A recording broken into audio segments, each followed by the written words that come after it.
Welcome to Turning Hard Times into Good Times. I am your host, Jay Taylor, and I'm speaking to you from New York City here on the 9th of May, 2017. I'd like to remind you I'm also the editor of Jay Taylor's Gold, Energy, and Tech Stocks, and you can subscribe to my letter by going to miningstocks.com, or call our office here in New York, 718-457-1426. 718-457-1426. Would also like to encourage you to consider signing up for Chen Lin's letter. What is Chen buying? What is Chen selling? You can sign up for that one at chenpicks.com. Chenpicks.com. He's done exceptionally well over the years, and I think deserves your attention if you're a serious investor. I want to thank each of you for listening to this show, making it one of the more popular shows on the Voice America Business Channel. And I'd like to invite you also to send along your questions, criticisms, praises, or whatever comments you have to questionsfortaylor@gmail.com. Questions, the number 4, Taylor@gmail.com. Also want to thank our sponsors. Today's sponsors are Dynacert, Inc., Klondike Gold, Trimetals Mining, Telson Resources, RN Resources, GMV Minerals, Novo Resources, and Genesis Metals Corp. I've titled today's show, You Too Can Profit from Investing in NATO's Killing Machine. Richard Maybury and Michael Oliver return this week, and Ralph Shearing, the president and CEO of Telson Resources, visits for the first time to talk about not one, but 2 exciting gold and base metal mines nearing production in Mexico that the company has. I don't think the market's really aware of that, which explains the price where it is, and if they are successful, I think it's going to be, well, there's no way the share price could remain at these low levels, in my view, anyway, and that's why I've added it to my newsletter. With respect to our main guest today, Richard Maybury, well, no one has a more objective and critical view of the Anglo-American empire than this libertarian, Richard Maybury. He has recently made the statement that Trump's U-turn from his anti-NATO position as candidate Trump to his zealous pro-NATO stance now as president will prove to be one of the biggest mistakes by any president ever. Well, that's quite a statement, and so we'll ask Richard to explain that. He points out that while libertarians work to establish a country focused on liberty and justice for all, there is no escaping the realities of the world we live in. For all of us who pay their taxes, like it or not, we are participating in our empire's killing machine and the false flags used to justify its activities in taking over country after country. So surprisingly, though, Richard is advocating actually investing in the military-industrial complex. Richard has some other ideas about how you can survive as the United States engages in this longer-term economic self-destruction, spending beyond its means, printing money, destroying all the free markets, anything that's left of the free markets, and with it, of course, will go our prosperity and our national security ultimately. Well, on a somewhat less controversial note, Ralph Shearing will talk about Telson Resources' plans for early gold production. He's going to be talking about the Tarahuto mine in Mexico and a second mine the company just recently agreed to buy at a fire sale price. So Ralph will be with us in just a few minutes after a first commercial break. But I should also mention that on Top Stock Picks podcast that appears immediately after this show at J. Taylor Media, you can listen to some very interesting remarks about the gold and silver markets from Jordan Roy Byrne. He's a market technician. Jordan, who is a technical analyst, not only provides his views on the gold and silver markets, but he is also going to talk about a couple of his favorite junior gold stocks. So actually, one is a silver stock and one is a gold stock. Very interesting stories that you can listen to as soon as this show is over at J. Taylor Media. Go to the podcast page at that site. But now we are most fortunate to have Michael Oliver back with us again on a day when the price of gold is heading south and making many of us gold bulls, well, quite uneasy. And I'm hoping that Michael can provide some comfort for those of us who like to see the price of gold trending from the lower left to the upper right. Welcome, Michael. Thanks for joining me again. Oh, good to be back, Jay. I missed you last week.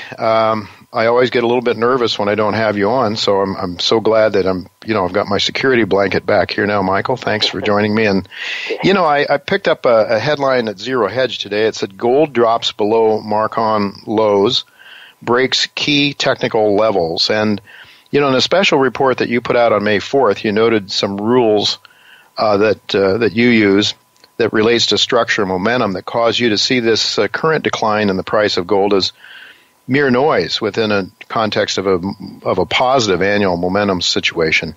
Can you tell our listeners what those rules are and why they leave you unconcerned? At least that's what I pick up. Relatively unconcerned about this current gold price decline. Yeah, historically, if you go back, to when gold was legalized in the 70s, and look at the major trend changes that have occurred. And look at them not just from a price point of view, but from my annual momentum structural point of view. And we offer a lot of those sample charts in that report, May 4th. If your listeners would like one, they could go to our site, olivermsa.com, and ask for a sample, and we'll send it to them. But what happens at trend changes in gold more often than not is a gradualistic arm wrestling process that usually involves at least a year, sometimes more, where a lot of false moves will occur. Let's go back, for example, to 2011 peak. Gold hit 1900 plus and dropped back into the 16s and came back to the high 17s and dropped back into the 15s and went back to the high 17s. All of this arm wrestling, $150 swings, took place after the late 2011 peak and before the 2013 collapse. We got bearish on gold in January of 2012 at a price of 1650-ish area. And the market oscillated $100 below us and $100 above us for the rest of that year. And obviously, if you're still a bull in gold at that time, you thought every up move was we're relaunching, okay? We argued against that because momentum had broken its backbone. When you looked at a momentum chart, you saw a totally different picture than you saw on the price chart. And in every sell-off that occurred down into the mid-1500s would halt and it'd go back up. So it was an arm wrestling match that you could look at a price chart and come away numb, not quite sure. Or if you're a bull, reassured, or if you're a bear, reassured, but still confused, both sides. Ultimately, momentum won. The market collapsed. It took until the spring of 2013 to do that. We went from the 1700s. Next thing you knew, we're down in 1100s. Boom, 3 months. But that was a process.